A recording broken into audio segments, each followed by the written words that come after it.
Good morning, everybody. I hope everybody's okay. Hello. I'm here at 10:30 on time. It's a weird one, isn't it? It is a weird one. But we have issue 28 today. Issue 28. With issue 28, we did get another 2 sprues. So, same as last time. We used the same setup instructions. Get 2 more sprues for 2 more bikes. Don't lose them. I'm just going to pop them to one side for a minute because there's something I want to address regarding these bikes. That I can't where to put them. I may have actually put them away.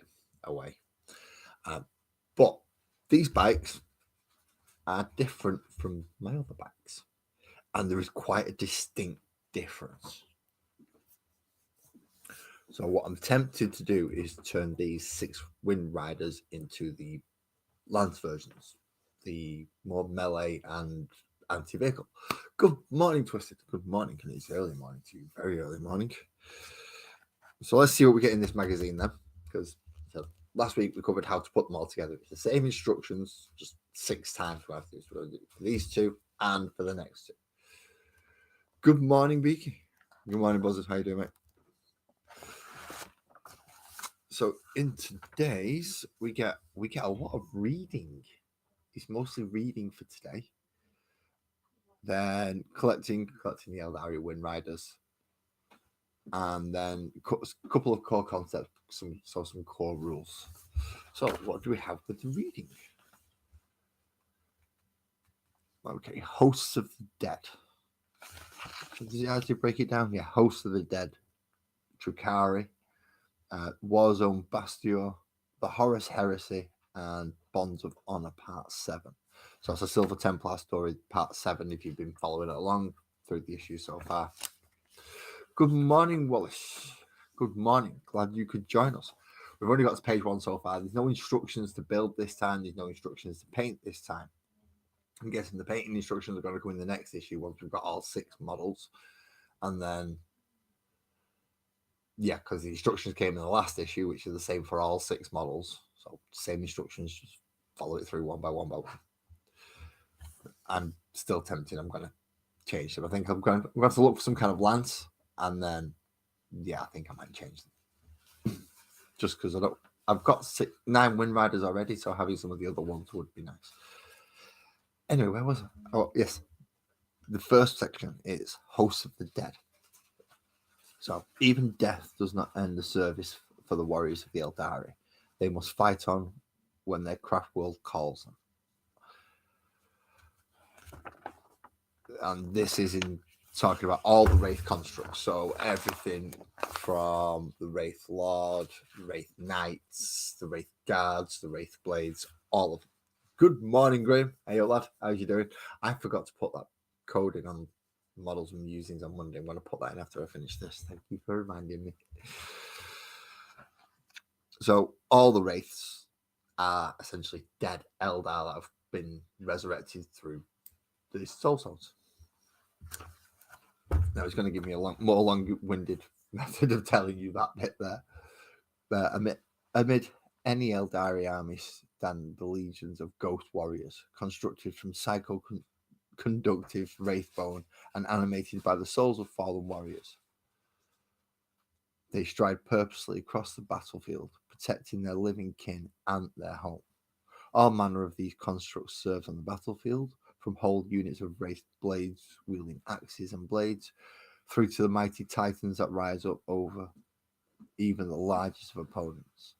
Their wraithbone bodies responding in an organic way to psychic energies, moving in a way that is completely unlike any other construct in the galaxy, and using technology that no other species has been able to replicate. Wraithbone is pretty cool, actually, in fairness, which is nice. But yeah, it's all animated by the dead. Just bear with me one moment.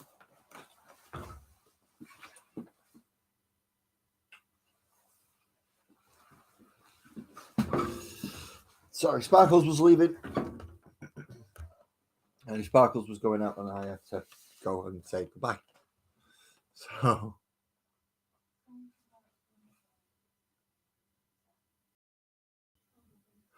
well, I believe Chaos models are coming soon.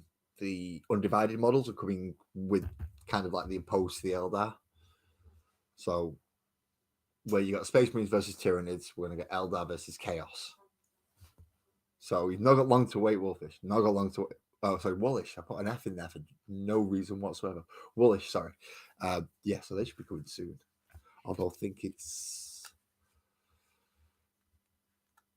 EB, what the hell are you doing up at this early in the morning? I know why Twisted's up at this early in the morning. He has reasons, but I may have other American viewers, in which case, very early morning. Thank you very much. I may have people further east of me, in which case you're getting more towards midday or afternoon, which is more of a reasonable time. So yes, the dead host is the wraith constructs. They get brought to life through spirit stones, which what these things are. These big stones, which you'll see them on most of the Eldar constructs. See when they painted them in red there, that's a bit weird. But they do have spirit stones which contain their souls.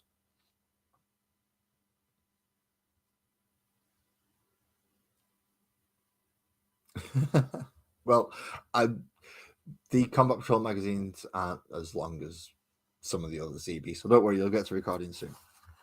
When it comes to wraiths, they, even though they are kind of resurrected dead Eldar, they do need to have a living Eldar near them, which is where the Spirit Sea is coming. Ghost Warrior constructs that serve in the Azurani armies do not see the world in the same way as mortals around them, nor do they see the way machines do, probing the world through sophisticated sensor arrays. Instead, the ghost constructs see the world as a shifting mass of spirits, perceiving the world of the living only through the veil between life and death. When called to war, the Craftworld Spirit Seers deploy alongside the Ghost Warriors, acting as a bridge between the realm of the living and the world of the dead, guiding their wraith charges onto targets and lending their clarity and focus to the Ghost Legion. How that portrays on the tabletop is if you have either a Spirit Seer or a Farseer nearby, somebody with that type of keyword, I think they get a +1 bonus to hit. So they go from being 4s to 3s, obviously getting better. We'd have to double check that in an actual rule book, but wraiths, and I like wraiths. I've got a Wraith Lord. I have 10 wraith small constructs at the minute. Obviously, I'm going to get 5 eventually, with another 5 with this one, make 15. So it's lots of wraith constructs. Basically, wraith constructs and bags are going to be my armies. It's going to be rather, slow and fast, which is going to be weird. So the Drukhari. Now, these are the ones that didn't learn the fucking lesson, or did, but decided that fuck it anyway. The Drukhari are an arrogant and callous group of Eldari who lurk in settlements in the webway. They delight in causing pain and suffering, seeing their own needs as paramount over those of their victims. Ever since the fall, they have managed to live much as they did before, reveling in lives of degenerate villainy. So yeah, when the fall happened and Slaanesh went boom and killed a lot of people and Eye of Terror becomes open, the normal sane Eldar went, shit, this is bad, and fucked off on Craft Worlds. The ones who were really smart fucked off even before it happened, and they're on Exodite Worlds right on the far edges of the galaxy. So you've got the Eye of Terror over here, they're like right over here, they're like, we know what to do with you. But the ones who woke up a little bit late but were smarter was they fucked off on Craft Worlds. The Drukhari went, yeah, that was bad, but it was a bit of a laugh, weren't it? Let's carry on. So they do all the debauchery, and they're basically Slaanesh worshippers, but don't want anything to do with Slaanesh because Slaanesh is going to eat their souls. See, I don't want to cover all the intricacies because you you read this stuff as well. So, real space raiders. So the Drukhari essentially run as pirates from their little webway that the Eldar have, where they can go around the galaxy without going through the warp. Some parts of it are owned by the Drukhari, some parts of it are used by the Eldar, and some parts of it are just lost forever, which is not good. So, real space raiders. Raiding parties often leave Komara, which is the capital city and the main place for the Drukhari, deep in the heart of the webway, to carry out the raids on real space, emerging through one of thousands of hidden webway portals. When a Drukhari raiding party descends on an unfortunate planet, it is in a whirlwind of violence and destruction. Few have ever managed to mount an effective defense, and frequently only a husk of the wrecked civilization is left behind. So yeah, they're evil little fuckers. Not a problem, Twisted. If you drift off, you drift off, mate. I've been told I've been used for ASMR before, so I wasn't surprised if you're going to be asleep then by the end of this. There is, however, sometimes when the Drukhari and the Eldari, or the Ashurani, as they call it, too many bloody names, right? Dark Elves, Dark Eldar, and Eldar. And sometimes when they will fight together. Usually if it's something to do with the Webway or the Black Library or the Harlequins are telling them to, or on some occasions with the Innate, the god of death. So they'll join with them as well. So there's lots of ways that they will join together. So next set is a Warzone. Okay, Warzone Bastio. This is a Imperium versus Tyranid battle zone. In the galaxy-spanning Imperium, the Bastio subsector played a small but vital role. A tangle of worlds provided food, soldiers, and other offerings to the Imperial war machine. But with the re-emergence of High Fleet Leviathan, this small area suddenly became the center of a desperate struggle against the Tyranids. So this is going to go into part of the fourth Tyranid War. So this is the fourth time the Tyranids have attacked this galaxy. I mean, they're still there attacking them other three places, so now they've put another tendril going from the other side. So we're surrounded now. We know we're surrounded. So it will go into a more story details, which I encourage you to read it, because it is fun to read. It is nice to learn the lore, and my dulcet tones don't do it justice. But I will do small parts just in case you don't intend to. So for the Imperium were taken by surprise as the shadow of the warp overwhelmed psychic communication, and the sector goes silent. Hurried counterstrikes are mounted while defense plans are put in place. Sounds like a reasonably good idea.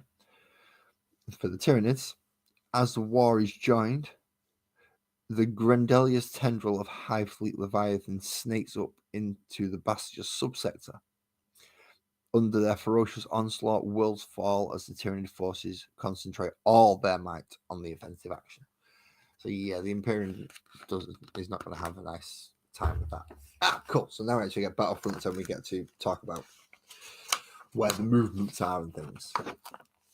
A daystream, Cam. Yes, a daystream. This is when I cover the Combat Patrol magazine.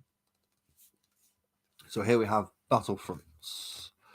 So this is the Battlefront for Warzone Bastio. So we have the Formidir system, which is this one here.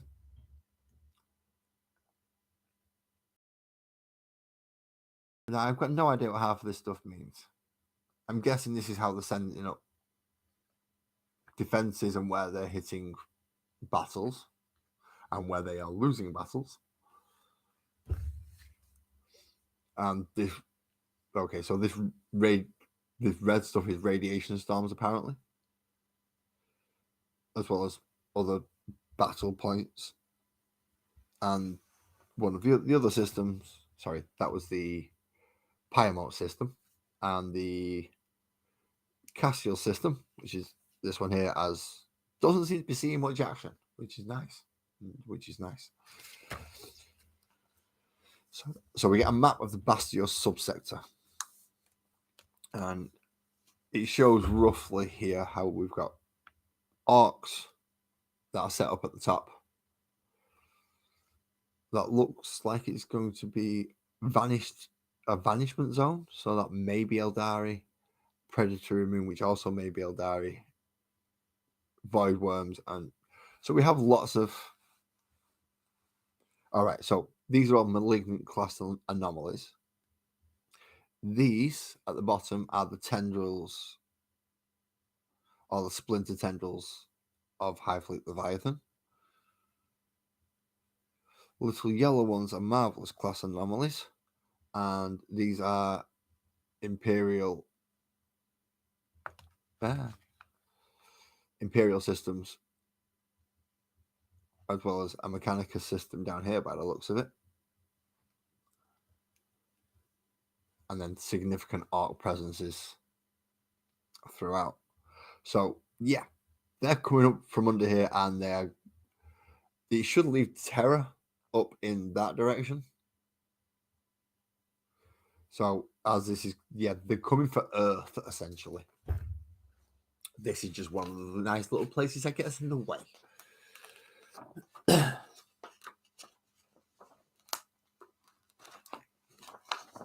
Next, we get the Horus Heresy.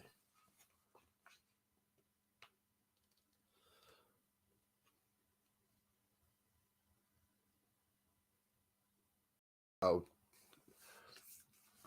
they do list 4 heroes here. 4 heroes. But what? Dramatized personae. So basically, we're going to tell you how they're going to make characters and what about characters. Many heroes fought in the Imperium during the countless military actions in the Bastia subsector during the Fourth Tyrannic War. And here we look at some of the most famous of those efforts who took fighting to the Tyranids as the Grandillus tendril threatened to overwhelm the subsector. And it does give you a list of 4 different characters. 2 of them are Space Marines, 1 of them is a Custody, and 1 of them is technically a human. Good morning, Ashley. Good morning. Now we get onto the Horus Heresy. Even says so there in big words. Look, the Horus Heresy. As it starts, none today know of the Imperium that might have been.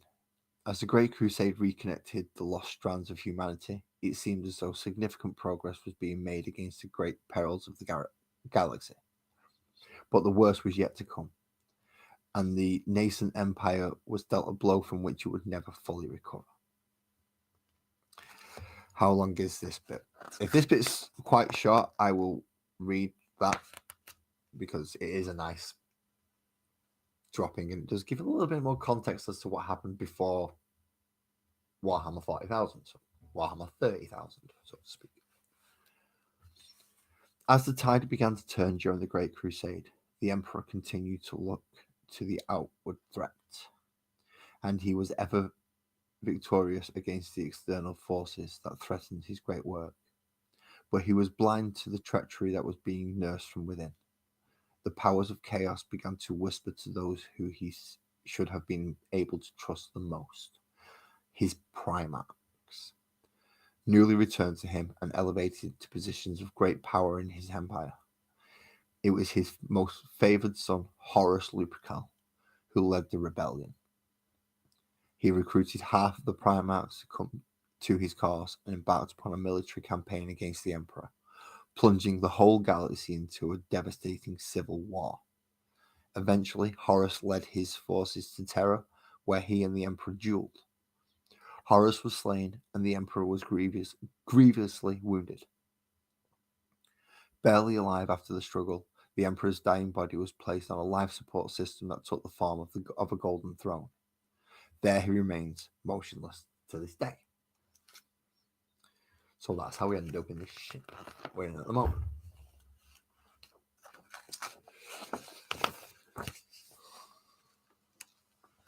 It does go to fill in a small bit of the gap. An an empire in decline, so it'll tell you about what is essentially the scouring and what came after it, and then the treachery unending, which is now the forces of chaos, rather than being Space Marine forces, the forces of chaos against the Imperium. So a small little section on those there. Please read it if you get the magazine. Do you have fun, dude? Go have fun recording, EB. I actually watched one on Patreon the other day. It scared it. It just out me. Mainly because they opened Patreon, not because of the video. I didn't even start the video.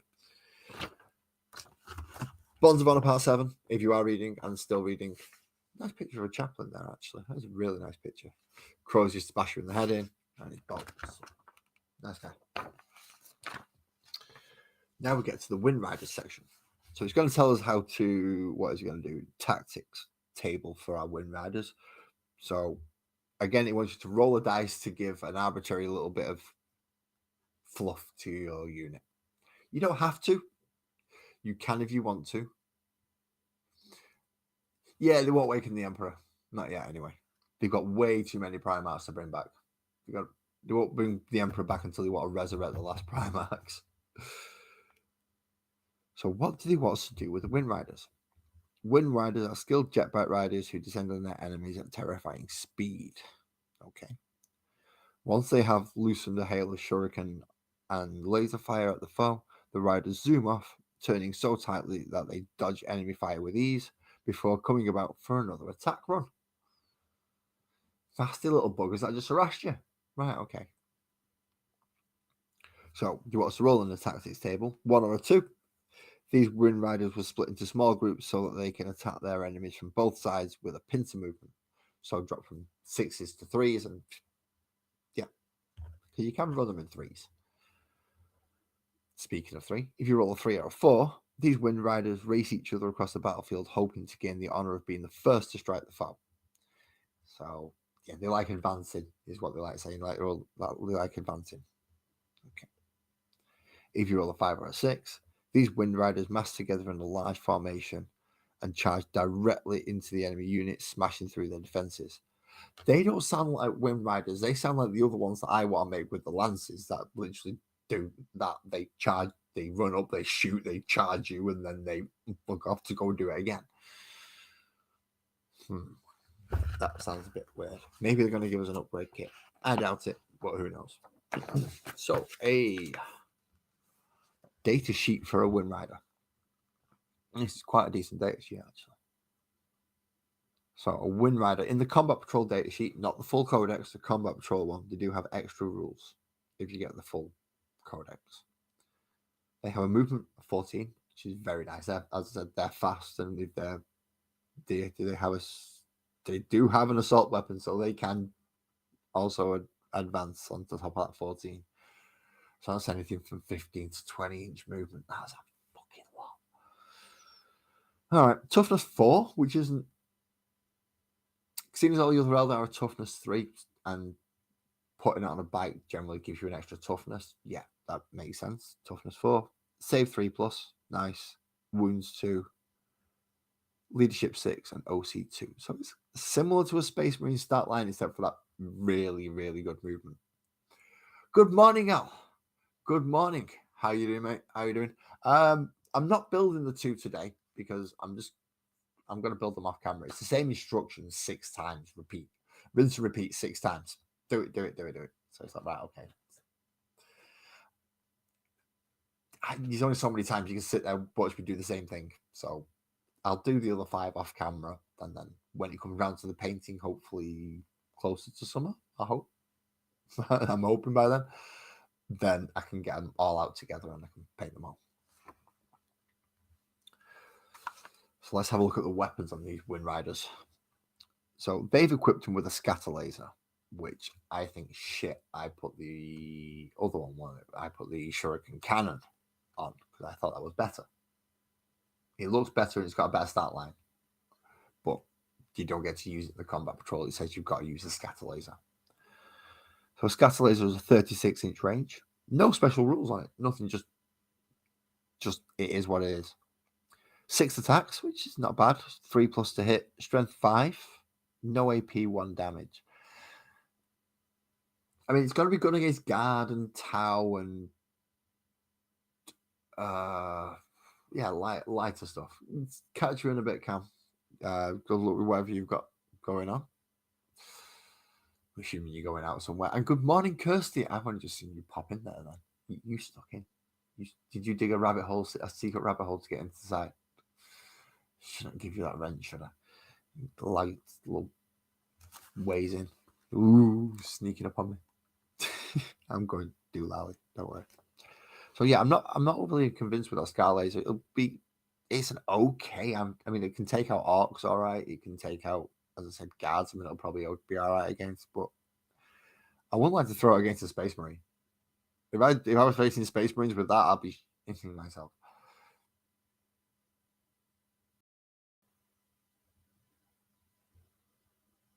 No, I've not had any luck with issue 26 yet. I keep looking, but they keep saying it's out of stock or not available or coming soon, but they're not letting me pre-order it.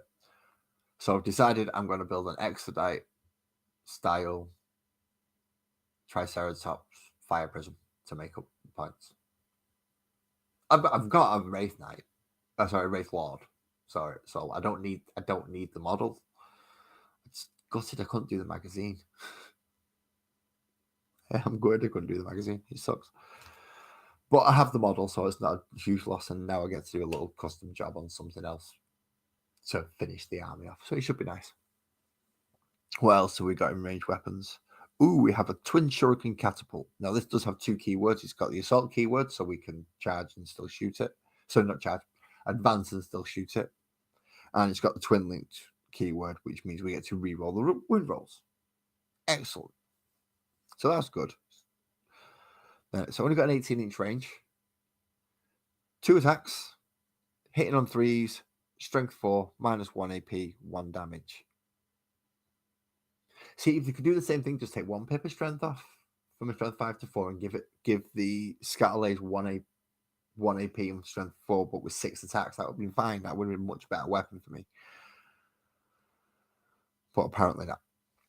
Okay, what special rules do these have? These have patrol squads. At the start of the declared battle formation step, before any units have been set up, this unit can be split into 2 units, each containing 3 models. If you do so, each of those units must contain 1 model equipped with a scatter laser. Fair enough.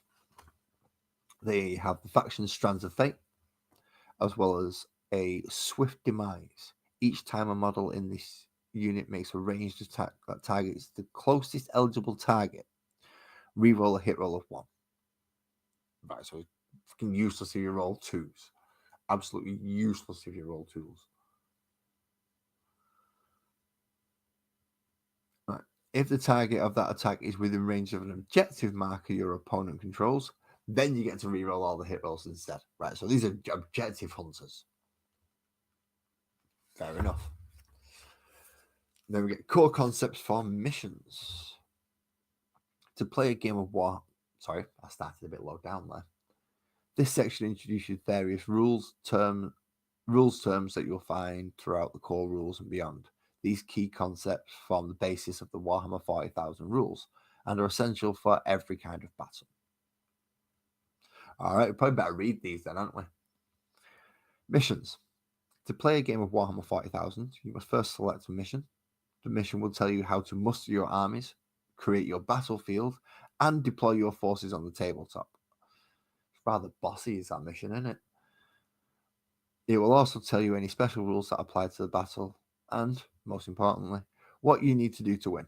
You can find out more about the missions on pages 57 and 58. So if you've been page numbering it correctly through all this, page numbers 57 and 58 is where you'll find the missions. Armies. Got fucking 5 of them. Is it 5? Yeah, I got 5 of the damn things now. Each player in the game of Warhammer 40,000 commands an army of Citadel miniatures, hereafter referred to as models.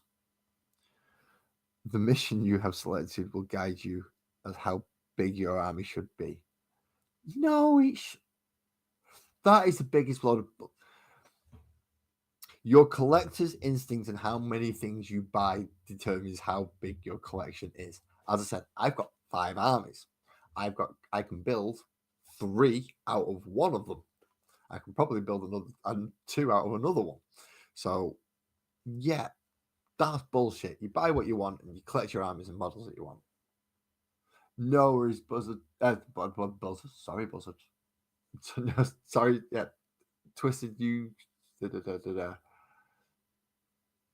I don't even know why I said Buzzard. You're not even on the screen, mate. All right, Twisted. Well, you go get yourself sorted, mate. Lie down. Yeah, stay safe.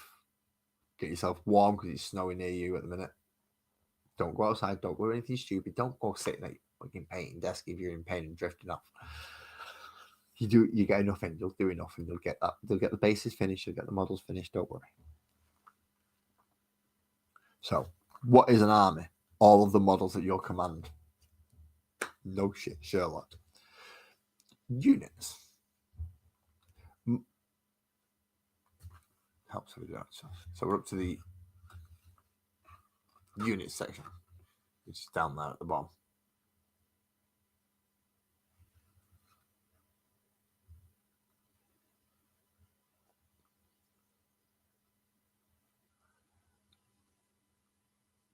Gloomhaven. Do Gloomhaven. I'm doing the combat patrol. Do Gloomhaven.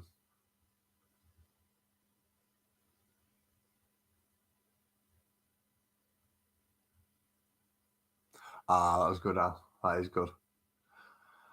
I'm going to have to go do something like that soon. I think I've got to do it. So I'll finish this. I'll do the thing from Monday that I've got to put in the description.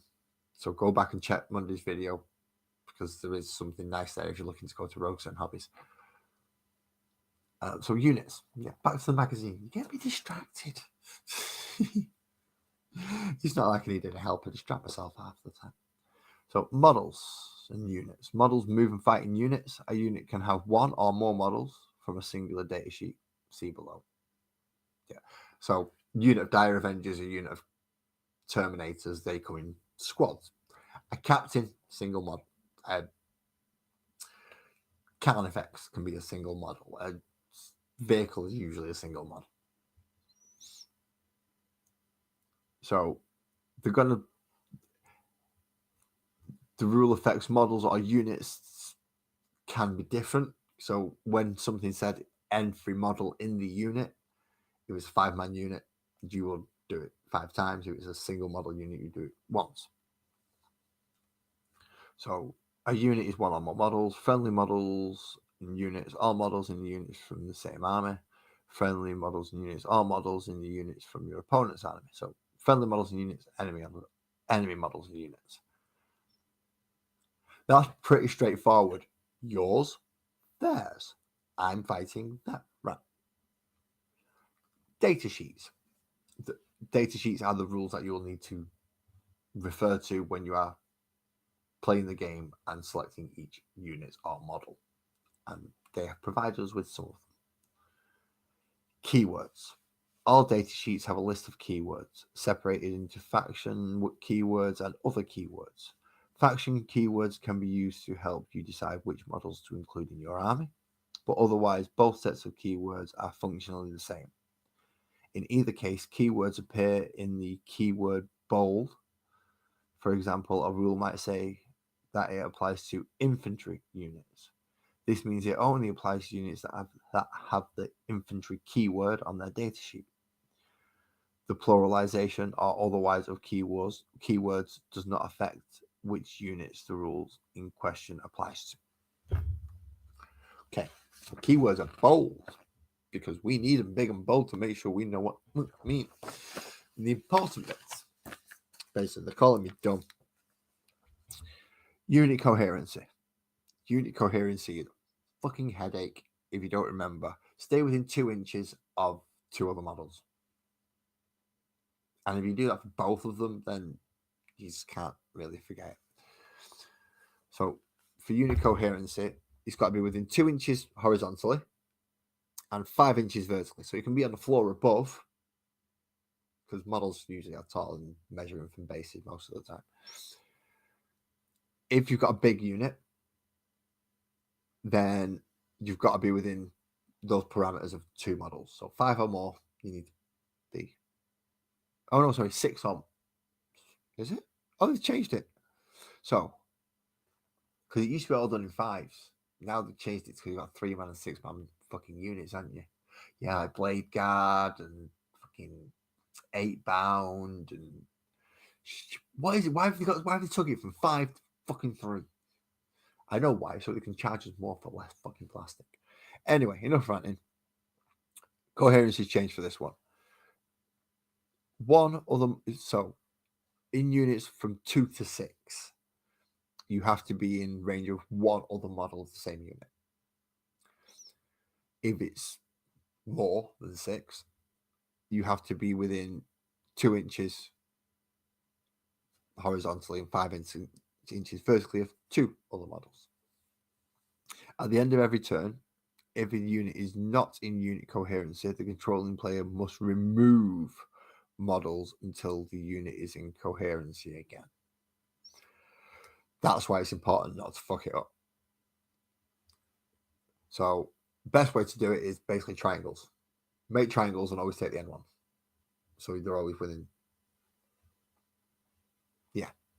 Kind of like what they've done there. So triangle, triangle, triangle, triangle, triangle, triangle, triangle, triangle. See? And again, there's a smaller variant, triangles. And as you pop them off, if you deployed them right, which case you've got your sergeant and your heavy weapon there, and these 3 guys at the back are just useless. Well, not useless, but the standard guys. You go pick that guy, pick that guy, pick that guy, and then it's a choice between the sergeant and heavy weapon dude. With these, you would take that one, then probably take that one, then that one, then that one, then that one, then that one, then you would work your way across to make sure you keep them in unit coherency.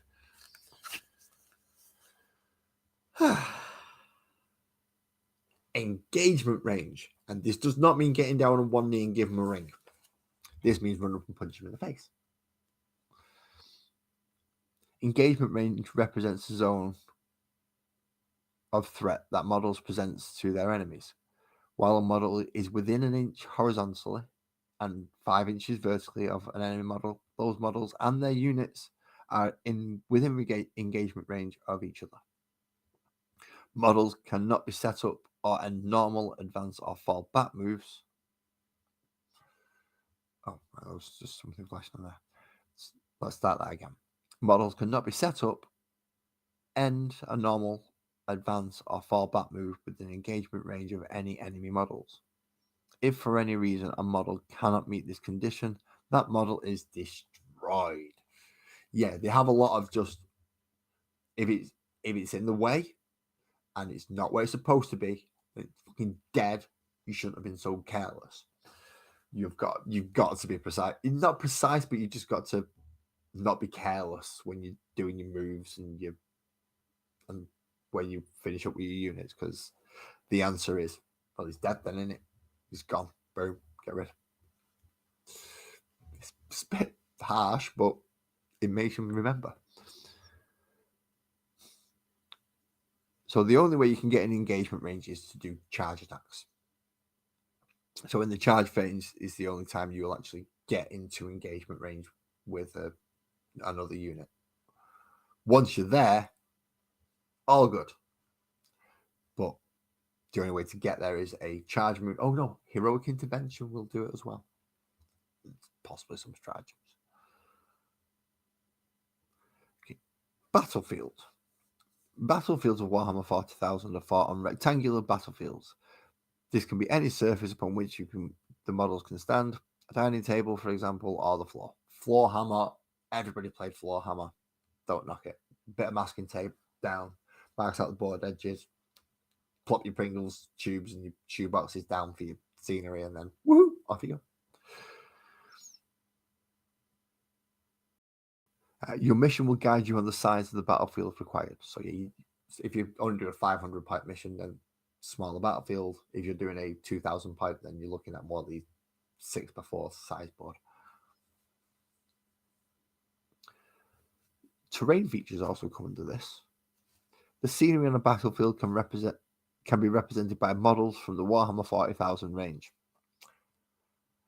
Yep, it can. You're right, you can. There is some very nice sculpts of scenery in Warhammer 40,000 range from Games Workshop. For instance, these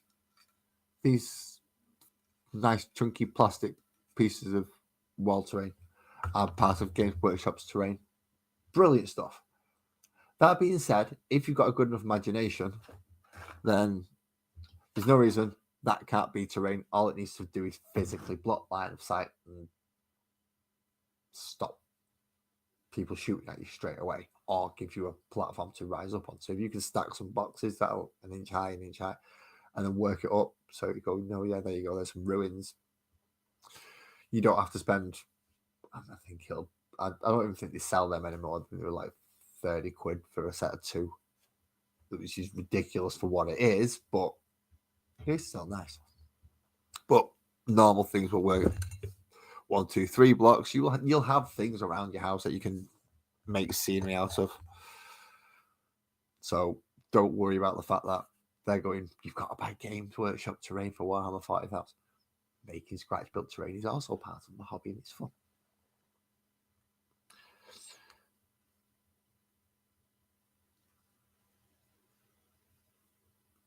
Okay, so you can find out more about terrain features on pages 44 and 48. Again, if you're putting all these in the page number order for the correct sections.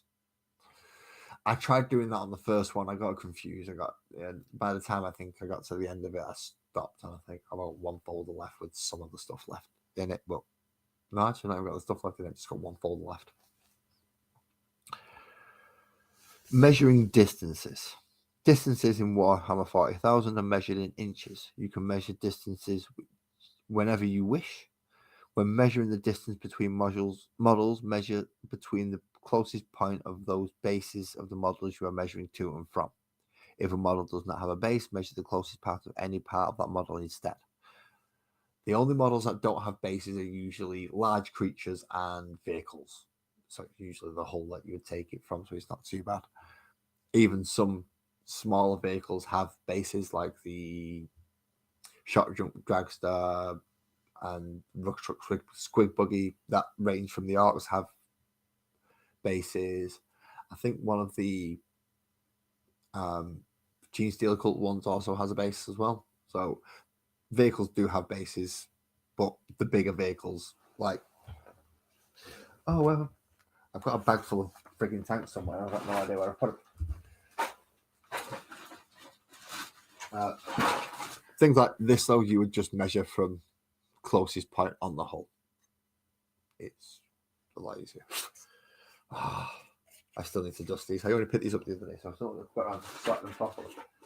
A lot of tracks to do.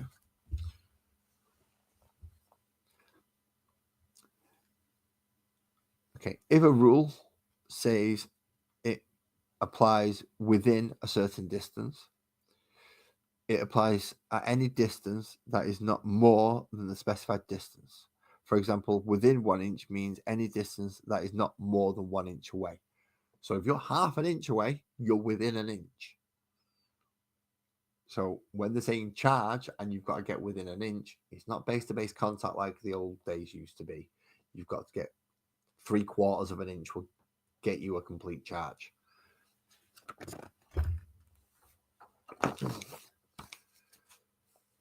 Okay, this is quite a controversial one because they don't usually do this. This usually gets argued about by people. So determining visibility. If a model is visible. So yes, in this case the model is visible, but it is not entirely visible.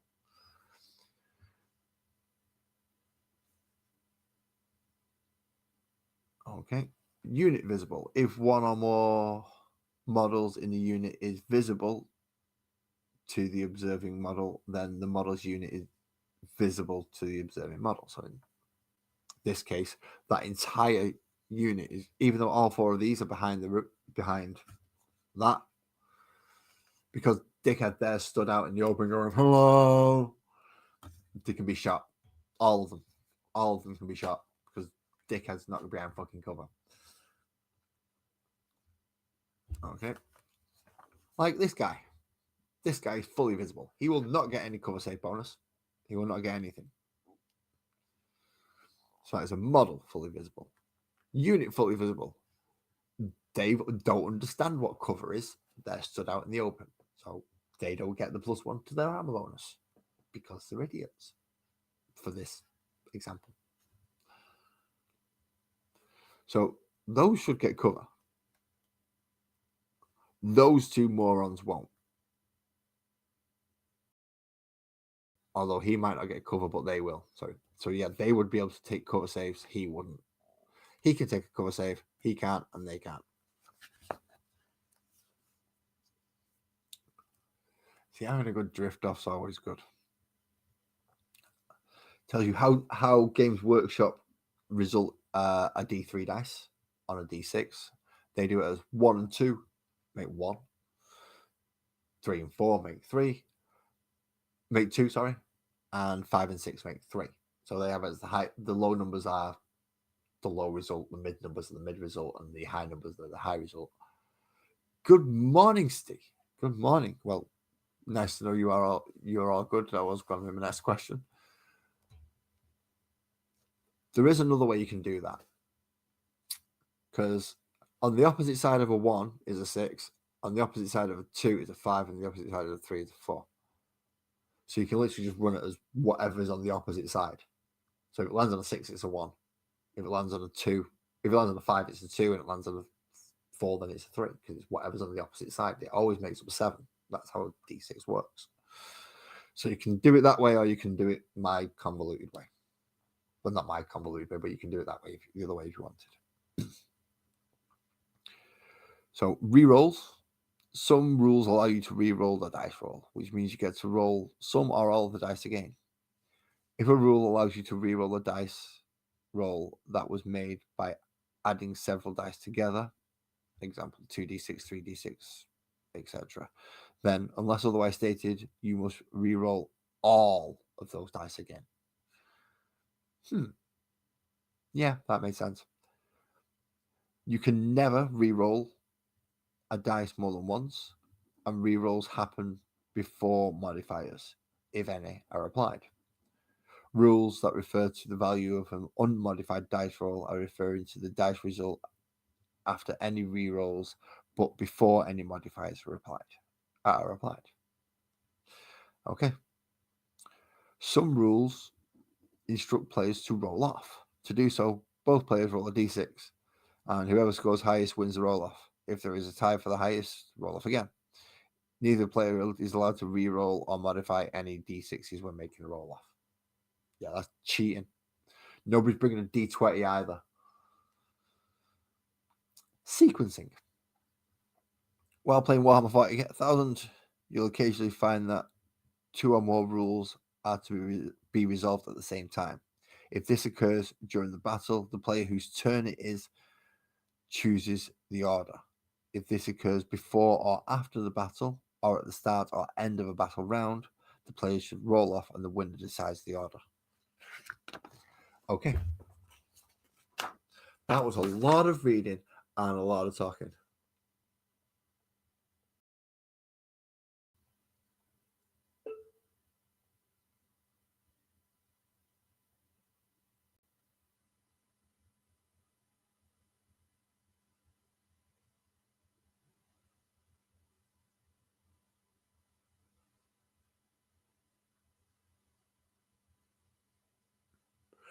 Steve, that's awful. That's why I had that long silence there. I was just letting everyone read that and let it sink in. That was fucking terrible. B&B, Barbarians and Barrack. What the? Go get a drink. You've not woke up yet. So the final one is telling us the battle round. We should already know this by now. We've been through it a few times. So it's the command phase. Both players getting a command point and do any shit that they've got to do in the command phase. Then you have your movement phase, where you maneuver across the battlefield, and then your reinforcements enter at the end of the movement phase. Then you've got your shooting phase. Then you've got your charge phase. That's the bit where you charge in and you've got to get within an inch of them. You don't have to get to base. You've got to get within an inch. Then it's the fight phase. That's the bit where you get to consolidate that little 3 inches to try and get into base-to-base contact, and then you start smashing each other in the head. And it gets around to command phase again. You doing a leadership test, battle shock, getting command points, etc. Rinse and repeat until end of battle. Ta-da, end of battle. Combat Patrol is just the beginning, and it fucking just. Okay, so next time we know we're getting the last 2 windriders. I don't know which exact 2 they are. Can only one of them have? No, I'm pretty sure it said all of them could have the kind of.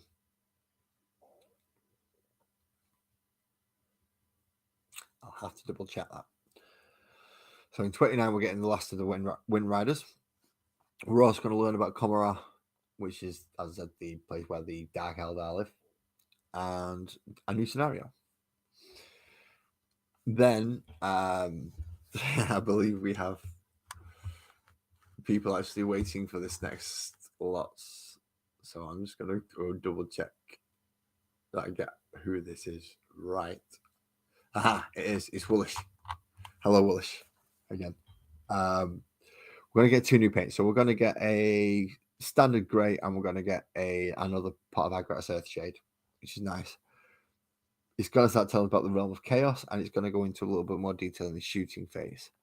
But I see a chaos demon there. I know we're not getting chaos demons, but if I remember rightly, we are due to get our first chaos units soon. So it might even be the one after. It might actually be the one after that. The paints, we might get our first Chaos HQ, which would be nice. I think we actually should have what we're getting for a Chaos HQ, because we know we're getting them soon. We're getting Havocs, Legionaries, Hellbrute. Dark Apostle. So I think it's the Dark Apostle we'll get soon, which would be nice because he gets Dark Disciples with him. I think he gets 2 of them.